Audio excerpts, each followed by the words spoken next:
Na msikilizaji wa Voice of Siga, hujambo na karibu. Leo hii tuko katika uwanja wa The Sigalagala National Polytechnic ambapo kuna mechi zinaendelea na ni timu ambazo zimewezwa kuimarishwa ni kwa sababu ya matayarisho haya yaliyoanza wiki jana.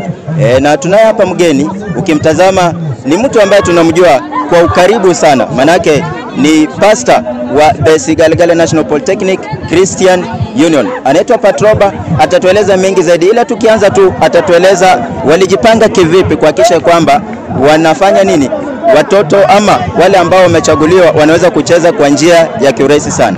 Karibu sana, utuambie majina kisha tuambie maandalizi yenu yalikuwa kivipi. Asante sana mwenzangu. Jina langu naitwa Patroba Abala. Nasimama kama senior pastor wa Christian Union Sigalagala. Jambo la kwanza tuliona ni vyema kando na kuhubiri katika kanisa, ni vyema pia tuangalie talanta ambazo washirika Mungu amewapatia. Kwa hivyo tukaona ni vyema ya kwamba tuwe na mpira ya wasichana pamoja na wavulana.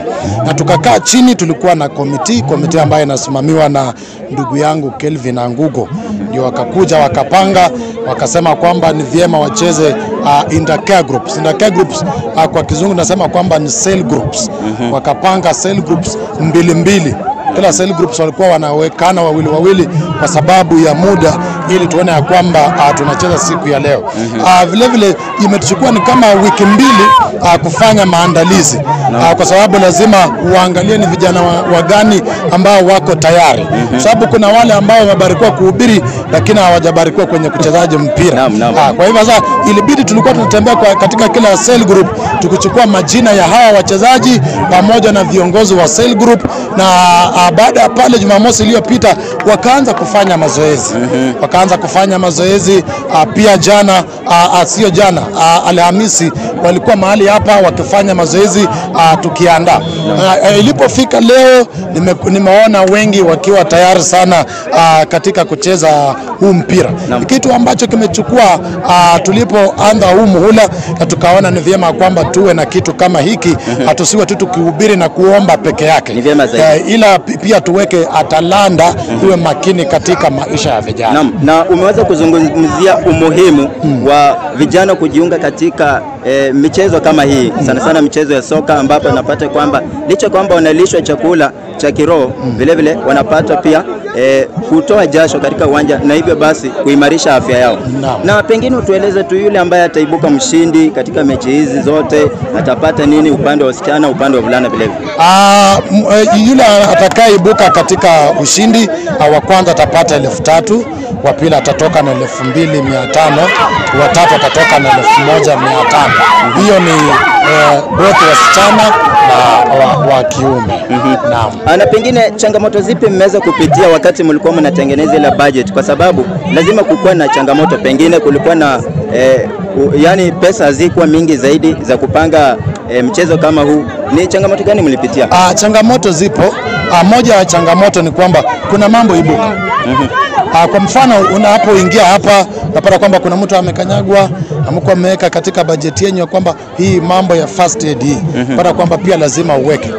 Vile vile changamoto ya pili, upande wa kuaward ama kutenga pesa za kuaward. Tuliona ukiangalia timu ziko mingi na michezo ziko mingi. Kuna wale wasichana, kuna tofauti. Sasa kuna changamoto ya ile hela. Tuliona kwamba maybe kuna kila timu itataka hela mingi, lakini tukaona hapa tukiweka tutaona pengine tunaweza kuwa tunawasaidia, ama saa nyingine yani unaelewa katika upande wa kutoana hela. Vile vile changamoto ya tatu, hatukukuwa na zile mipira zetu.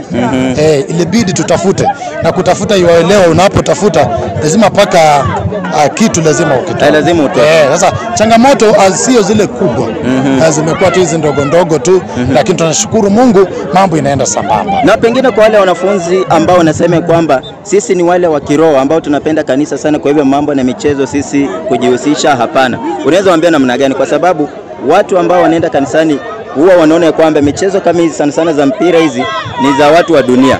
Kwa hivyo unaweza toa maelezo gani kuhusiana hayo? Jambo la kwanza nataka niseme hivi. Mungu sio mjinga. Ametuumba sisi wanadamu na akatuweka mara mbili. Kuna akili ya mwanadamu na akili pia ya Mungu, zote zinafanya. Na vile vile wanasema Mungu humpa mwanadamu 50 na mwanadamu natafuta 50 zingine iwe 100.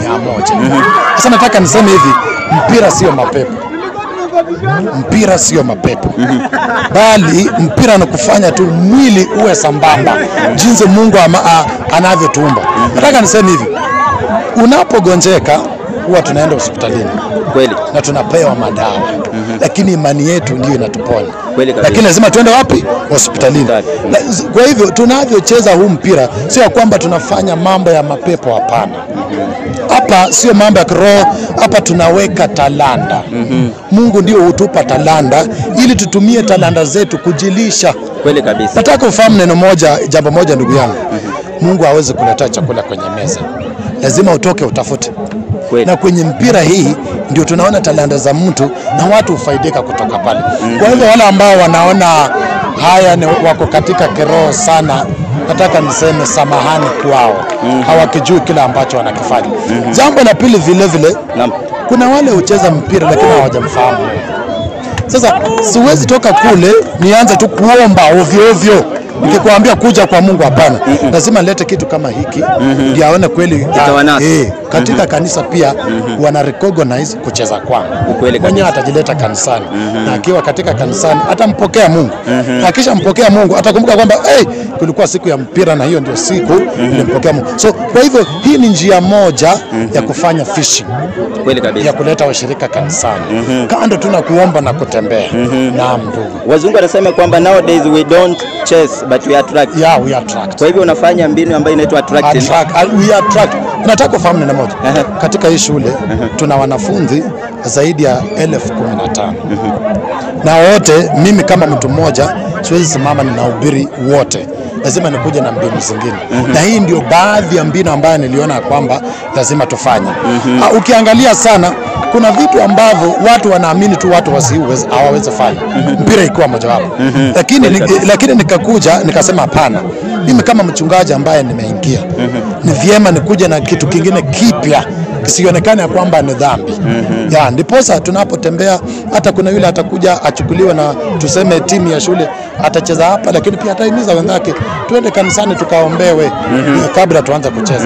Ndio lengo kuu sana. So kwa wale ambao wanaona ni kiroho, nasema ni samahani sana, waje nitawaombea na nitawahimiza umuhimu wa hiki kitu.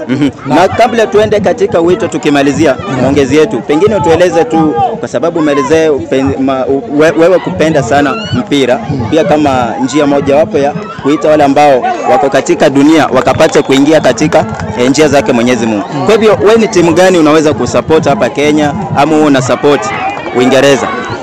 Mimi huwa na support Chelsea Uingereza. Chelsea. Chelsea. Alafu Kenya mimi huwa na support FC. Manake hujapaka nipende yangu kwanza. Mimi ni shabiki sugu kabisa. Siwezi sema ni sugu sana lakini nashabikia tu. Siwezi sema ni sugu. Na tuseme ni Jumapili inafaa uende seminar na pia kuna game ya Chelsea inachezwa huo wakati. Wewe unaweza prefer gani? Sasa tukiangalia na wito inabidi tu niende kanisani. Lakini baadaye utarudi kufuatilia utafuatilia baadaye. Lakini paka nianze na kanisa kwanza. Kwa hivyo mchungaji, tukimalizia pengine utoe wito wako kwa wale ambao wanacheza, kwa hivyo wakuwa na matumaini kivipi, kwa njia gani, ama hapo baadaye watasaidika kivipi baada ya kucheza huu mchezo, ama pia wataweza kuimarishwa kwa njia ipi? Vile vile ukimaliza pia unaweza washukuru, waambia vile vile wakaribie katika kanisa siku ya Jumapili. Jambo la kwanza ndugu yangu, katika kanisa niko na washirika wengi sana. Na nataka ufahamu ama uelewe kitu kimoja, hawa washirika hatutoshani sisi wote. Kuna yule ambaye anaweza shindwa hata kulipa karo, waelewa kuna registration ya mtihani, waelewa hata kuna rent, waelewa kuna chakula. Kutokea hapa nitajua huyu kumbe ni mshirika wangu. Ndiposa wakati anashindwa tatizo tamfahamu, huyu ni mshirika wangu, nilimuonea kwenye mpira. Kwenye usaidizi wake nitamsaidia nikijua huyu hana tatizo. Jambo la pili, hata nikienda na yeye tuseme katika shule yule ambaye amesomea timu ya shule, namwambia huyu ana tatizo hili, lakini mchezaji mzuri sana. Ukimchukua na umsaidie, huyu atakusaidia katika game yako. Vile vile naenda naye hata administration, nimwambie huyu kijana ni mchezaji mzuri sana, ana talanta, lakini ana upungufu wa kitu fulani. Sasa kama wewe kama administration mnaweza mchukue na msaidie, atakuwa kijana mzuri sana. Vile vile jambo la pili, hii ninafanya tu ili uiano ama